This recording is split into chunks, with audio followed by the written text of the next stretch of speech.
This is a tutorial for your back hook spin.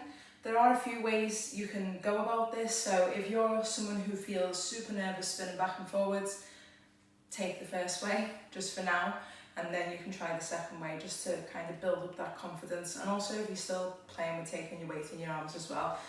So, usually in the second version, you just fall back, so the inside leg wouldn't be doing anything yet. But just because we're trying to just build up that confidence, we're just going to hook that inside leg on, similar to how you do it in a front hook. So we're there, and then the arms, same position. So outside hand is across your chest, inside hand is nice and high.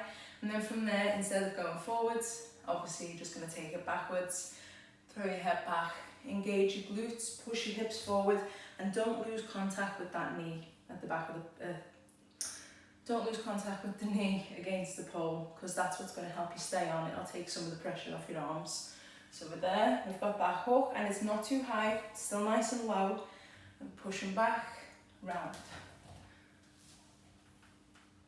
And then you release the inside leg to stand. So there is that moment where you release the leg, and then all the weight is in your arms. Okay, so that's option one, is to start with the leg already on. Option two, I'll show you. So if I'm standing next to the pole like this, I'll go back to you because it's easy. It's better for you to see the back of my body than the front right now. So my inside arm is high, there, outside arm is chest level, and then just look at what happens now. So I'm just taking my outside leg away, and then I just fall. So I've fell to there, and as you can see, the back of that inside knee has now met the pole. As soon as I feel that happen, I want to bend in both legs. So I'll show you that again with speed, so you can see what I'm talking about. So we've got the arms. I think it's nice to take them at the same time as well. Extending the outside leg, round, bend.